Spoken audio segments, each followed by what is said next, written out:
Hello, it's Matthew here from the Nations of Sanity project, a project that is based on the assertion that crime and therefore also law can and should be defined by the concept of individual self-ownership and established as the terms of a peace agreement.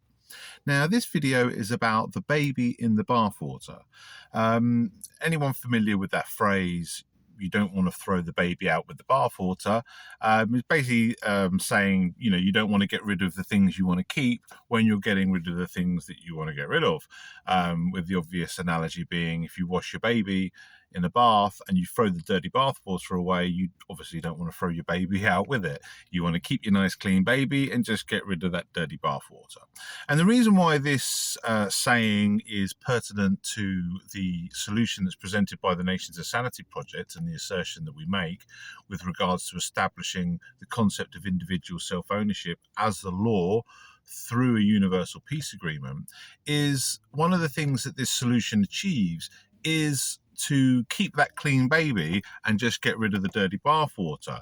And what I mean by that analogy is by establishing the non-aggression principle as law, by establishing these universal terms of peace that define crime and law by the concept of individual self-ownership, we make all coercive systems, including ruling governments, illegal. We would basically abolish that outright.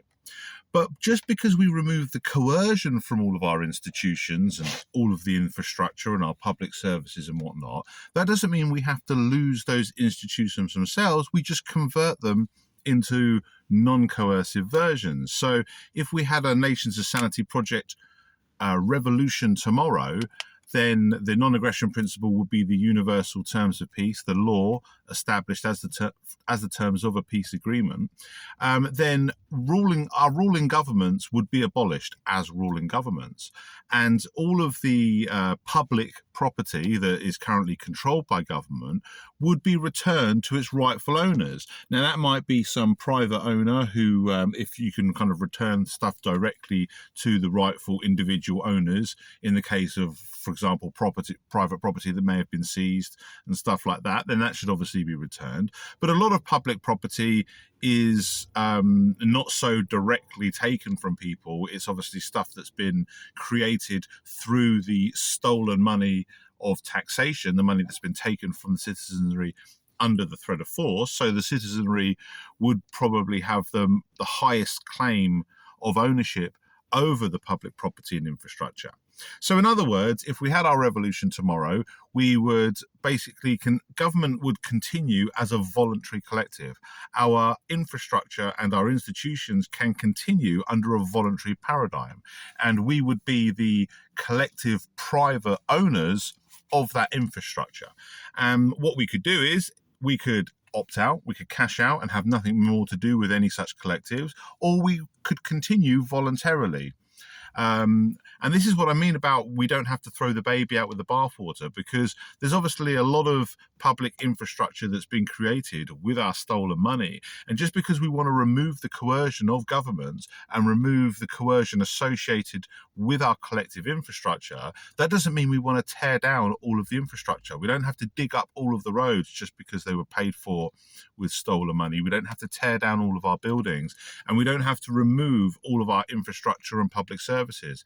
We can still have police that enforce the law, but the law that they enforce would have to be the non-aggression principle, and they would have to be funded voluntarily, because obviously if they were funded through taxation, that would violate the non-aggression principle, and the law they enforce would only be allowed to be the non-aggression principle, which would be established as the terms of a peace agreement, because obviously any kind of ruling authority or any law other than the non-aggression principle would be a violation of the non-aggression principle, because it would be infringing on people's individual rights.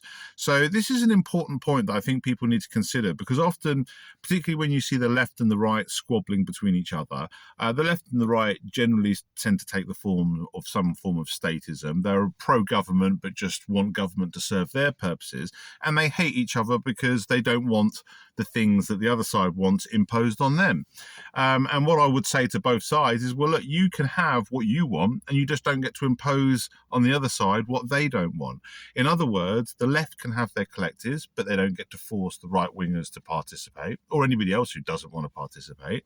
And that way, any collectives that do exist, even though they may have many of the trappings of what we might call socialism or communism with regards to the kind of collective centralized structure of them, but because they're voluntary, they would exist within a free market meritocracy. In other words, they would only exist if enough people were getting enough value that they were voluntarily keeping these things going through funding or whatever kind of system that they use. And this is the kind of more important point. When we're talking about liberty and libertarian principles, one of the things that often gets lost is we think, okay, well, we get rid of government. People think that means getting rid of everything that government currently provides or that we currently associate with government. Government currently enforces law, so we think we get rid of government and that means we get rid of law, but it doesn't mean we get rid of law. It just means we replace this corrupted, perverted version of law that government enforces, even though government itself is a criminal organization, and we replace their criminal rule with an objective law that is based on individual self-ownership and established as the terms of peace. In other words, we get rid of the corrupted, dirty bathwater that is our law today, and we wash away all that corruption and all that immoral coercion, and we replace it with our nice, and all we have left is our nice clean baby. In other words, all we have left is a system of law that is just and valid and based on objective moral principles. And this apply, and like I say, this can apply with anything. Whatever collective system we have, there may be systems, for example, that somebody wants to have like some kind of free at the point of use public serving healthcare. Now, other people may oppose that. That's fine. The people that support it can support it and fund it. The people that oppose it can have absolutely nothing to do with it. And this is what freedom is about. And everything that exists, whether it's just kind of standard, profit-driven business models, or whether it's, any kind of collective, these, as long as they're voluntary collectives, then they will exist based on the free market principles of meritocracy. In other words, if people want them, then they will fund them. And if they don't want them, then they'll die the appropriate death because nobody will be using them, nobody will want them, and no one will want to fund them. So this is an important point. If we establish the non-aggression principle as the terms of peace, then just like that, we can convert all of our coercive systems into voluntary collectives. It does fit the analogy of bathing your dirty baby, throwing that dirty bath water away, which is the coercion, and keeping your nice clean baby, which is our society, which is all of the things in society that we want to keep, whilst getting rid of the coercion that currently perverts, undermines, and corrupts the society that we all live in. So yes, that's the point I want to make. I hope I've explained that concisely. For anyone who wants to know more about the Nations of Sanity project, please visit our website, which is nationsofsanity.com, or the YouTube channel, which this video should be on, which is also Nations of Sanity. And please get involved in the conversation. If you think there's something wrong with this idea, please let me know. All scrutiny is welcome. And if you believe in this idea, then please support it by helping me spread the message and explain why this is such an important idea that we need to embrace together.